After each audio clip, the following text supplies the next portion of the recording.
Oops, sorry there, battery died. Never mind, hopefully I can glue this together in the software after. Anyway, yeah, if not, this will be on part 2 video. So yeah, I dropped a right clanger there. So what I'm going to have to do, I really don't want to break that apart again because I have glued them together with some super glue, and it's going to be a bitch to get off again. I'm going to have a look in all my stores, see if I can find another of them that's dead. I'm sure I'll have one somewhere. I know I've got some of the ones that don't have the SRAM built in, but that's no good for this application. I'm sure I will find one somewhere that's no good. I will do exactly the same, drill them out, disconnect the internal battery, but instead of gluing the button cell to the top like that, I'll bring some fly-in leads off it, probably glue them down to the top of the plastic substrate there, and then I'll put a button cell in some heat shrink, and I'll just have to have it stuck to the side of the case or something so it's out of the way, so I'll keep the low profile. Bit of a bugger because that's obviously the best way of doing it, and that's a nice permanent, when that battery fails you pop it out, you pop a new one in, so it's a nice easy solution that. But hey ho, it's one of them things, you know. I've dropped a bit of a clanger there, but never mind. At least it shows I've got the computer working now. The hard drive that was fitted to it, which was this one, it's no good anymore. I could read it. I managed to boot the thing in DOS. The floppy drive was dead as well, but we'll get on to that. I managed to boot a DOS floppy disk, and I could see the hard drive. I formatted the hard drive. I tried to load DOS onto it, and it just wouldn't have it. It wouldn't format properly. It was coming up with bad sectors all over the place, so it's basically it's had it that. So next I thought, hey, I've got this nice Quantum, I think it's 420 megabyte, that one, and unfortunately that seems to have suffered the same fate. I mean, it seems to be something with these Quantum drives, I think, about this of this age. It's doing exactly the same as the other one. It recognises the hard drive, you can format it. I even got this to install MS-DOS on it, and it booted from DOS like 2 or 3 times, and then the next time it booted from DOS it come up with some errors in the config.sys and autoexec.bat. I went into the DOS folder, I typed dir, and there was just gibberish in there, so it's scrambled it. So yeah, that's had it as well. I'll probably just nick bits off these, to be honest. I won't just throw them away. Back in the day, when I was a student, what I can say is that these used to make great ashtrays. I used to take the tops off these, and I used to give them to people as ashtrays. Every student house I ever went into seemed to have one of these upper piece of this case as an ashtray. So yeah, they lived on like that for quite some time. But yeah, so them are no good, and what I did find in my stock was, this drive here. This is an IBM, I think it's 171 megabyte IBM IDE hard drive, and that's fine. It auto recognises on the computer, no problem. It had some personal data on it. Interestingly enough, it was, considering it's a 171 megabyte hard drive, it's out of an IBM Ps2, and it had been formatted for 42 megabyte. It actually been set up using the cylinders, heads and sectors as a 42 megabyte hard drive, and that's as big as the partition on it was. But anyway, I formatted it and made it 100. Excuse me, I made it 171 megabytes, and I've managed to install MS-DOS 6.2 so far, and a couple of games on this. The floppy drive that was in it, oops dear, keep banging the camera, keep banging the tripod. It booted initially. The first boot, it did actually get partially way through booting MS-DOS and then come up with a drive error. I tried a few more times with it and it just wasn't having it. I went through my stock of old floppy disk drives, I thought I had quite a few good ones, but it looks like a lot. I don't know whether I can get them back to life if I give them a good clean and a service, but I had to go through 2 or 3 until I found this one, which works fine. The shutter mechanism on it, in fact, if I've got a floppy, I'll show you. It's really, really sluggish. Put a disc in it. This goes in. Oops, this goes in fine, but when I press it to eject, it's actually freeing up a little bit now. But sometimes it takes a real while for it doesn't pop the disc out. You know, it's kind of like a laser. There you go, rather than give you your disc like the old drives used to be. So it is freeing up a little bit now. It's got hardened grease in it, so I will probably do some strip that down, clean it up, and get it working properly, because it does read and write absolutely fine. So I've got that in there for now. I suppose I better I'll switch it on and show it you working. There we go. As you love that IBM hard drive spinning up. Let's pan across to the monitor so you can see the monitor there. I do quite like the fact that this monitor shows up quite well on the camera. It's not flickering too bad. There's a bit of flicker there, but you can at least see what it does. Now, it's not completely 100% working yet. I've got this one issue on the BIOS. No matter how I seem to set it, it comes up invalid configuration, please run setup program. Now, I can just press, I think I can press escape, and it jumps past that. Starting MS-DOS, and bear in mind this has only got 4 MB of RAM in it at the moment, so I'm not going to be running anything major on it. I will be upgrading it in due course, so I'm hoping to get this into basically this first proper 486 computer that I had back in, was it had been about 1994? Yeah, I think it had been 1994.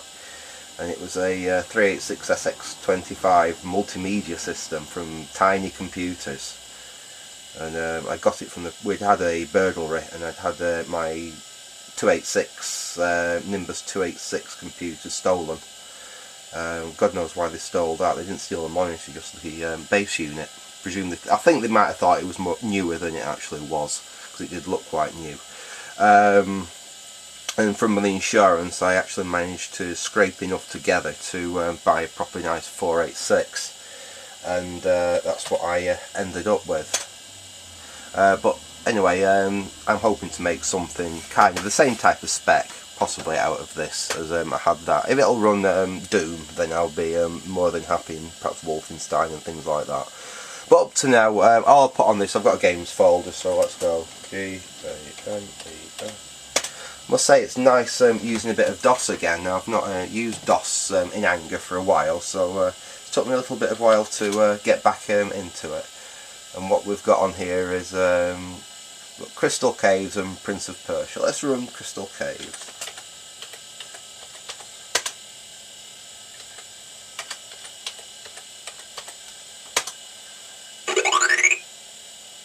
Obviously it's a black and white monitor, so you don't get the full effects on here, but it just shows lovely EGA graphics.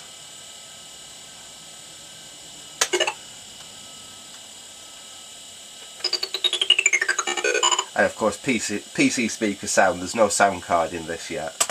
I have a sound card that I might want to try in it, which is about the right vintage. I'd like a Sound Blaster 16 or an R32 or something really to go in it, but they fetch quite high prices on eBay now, and I'm not really prepared to pay that much. So this Sound Blaster 16 clone that I've got should do. And I may have to upgrade the graphics. That's going to be a bit tricky because there's no PCI in this, or a VESA local bus or anything like that. You're just on 16-bit ISA. But the graphics in it, I think it's only got 256k of video memory. I really need half a meg or a meg to be happy with. But we'll so anyway, this is a Crystal Cave, so I won't play much of it. I'll probably die very, very quickly anyway. I'm sure you can't see that very well. I don't know actually, it doesn't look too bad. Just go down in the mines.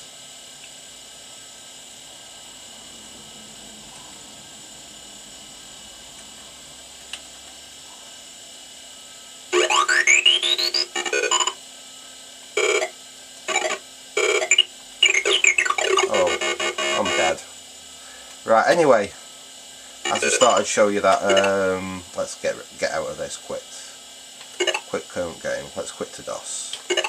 Yes. They really don't want you to leave, do they? But yeah, that's as far as I've got so far with the 486. I've got the B drive working as well, so I do have a working 5 1/4 inch floppy drive in it. The next thing I'm going to do is probably stick Windows 3.1 on it. Not because I particularly want to use Windows 3.1, but if I put a network card in it, or Windows for Workgroups even, if I do put a network card in it, it means I can transfer files between this and my other computers a lot easier.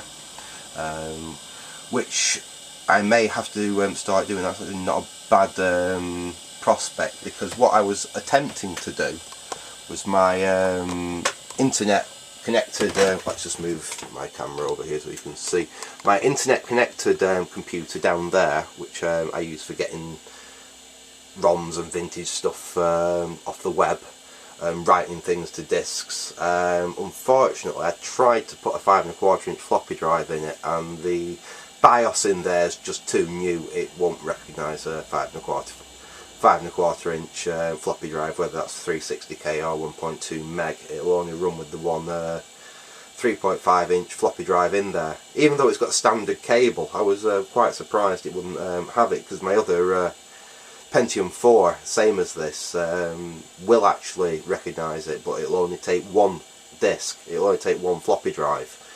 So it can have a 360 or it can have a 1.44 meg 3.5 inch, but not both, and I really wanted one with both in. But what my plan is now is I'll probably use the good old 486 connected on the network, so if I do need to transfer anything over to 5 1/4 inch, for say one of my XTs or something a bit more vintage, I can use that.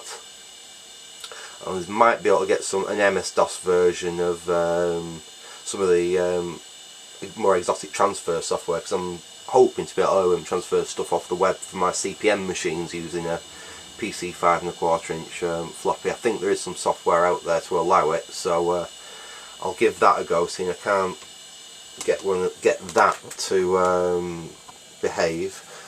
Or I might look at building something a little bit more powerful. I've got down in the cellar, I think, which I really need to drag up here, I think something based on the old, is it the AMD Firebird, about 1.1 gig Firebird processor. So it'll run Windows 2000 or XP reasonably well. That definitely should take a 5 1/4 inch floppy drive, because I think I used to have one in it.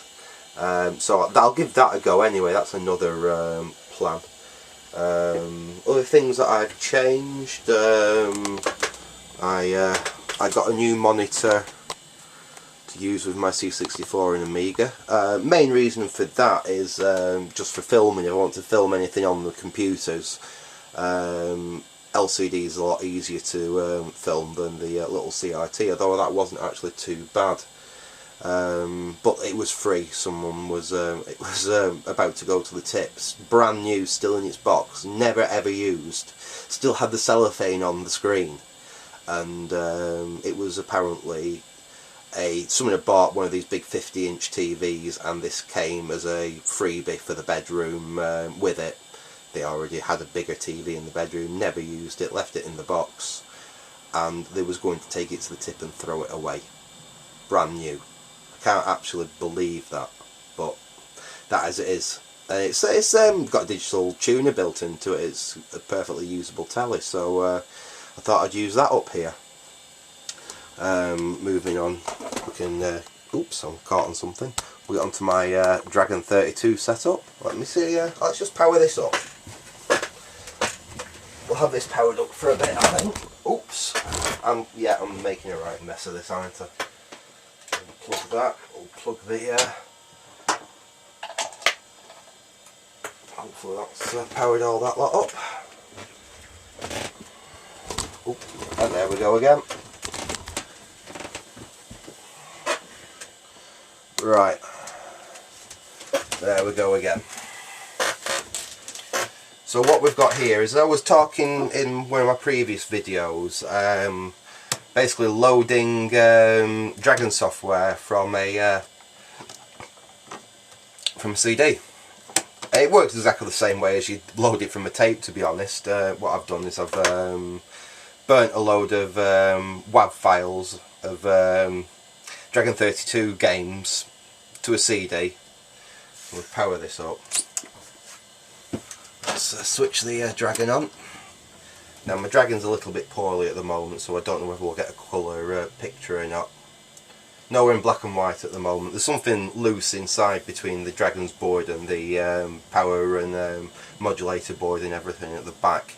I do need to investigate that, so it does tend to go into black and white. But basically what I've done is, there I wrote to this, you can, standard cable, I've just knocked this cable, but it's what I use for loading games from the PC on it. It just goes to a 3.5mm jack. Now, originally I did start playing with that player there, but I was having problems with that. It wasn't reading the discs very well. So I went back to an old one, which again hadn't been playing discs very well. But I give the lens a clean in it, and to be honest, this now, it plays anything I want, any CDRs I want.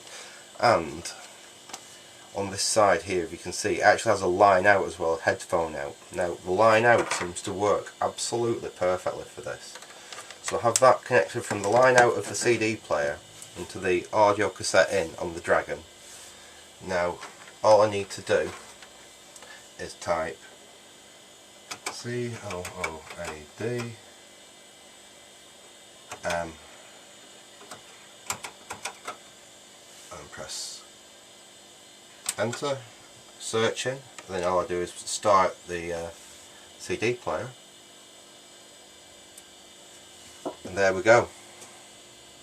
That's loading Chucky Egg. Now it takes exactly the same amount of time it would take if he was if he was loading it from cassette tape, but one disc, I've got 27 games on that one CD there, so it's a damn sight quicker. It's a damn sight easier to store. You can have a massive games library just on a few CDs next to your Dragon. One of these, I mean, you can pick that other one. I know it's not very good, and I will have a look at it, but I picked that up for about a quid from a car boot sale. I've had this one for years, but you can literally pick these up for nothing. I'm running this on batteries at the moment, but even just plug a power supply in the back of it, and then you can load all your software for your Dragon from that. It's nice and convenient. You're not wearing your original tapes out. I mean, what you could do is transfer your whole library onto a disc like this, and provided you don't mind about the load time, the speed of it and everything, they're going to load every time. I mean, this is going to take quite a long time to load, so I'm not going to bother letting this all load all the way through now. You can see it's loading there, and Chucky Egg will load up. I think I've let this video run on quite a long time actually. I'm probably going to break this into two parts, seeing I mucked up there on the other one and let the battery run out. So I think we'll leave it at that for now. So thanks for watching. I hope you enjoyed that, and goodbye.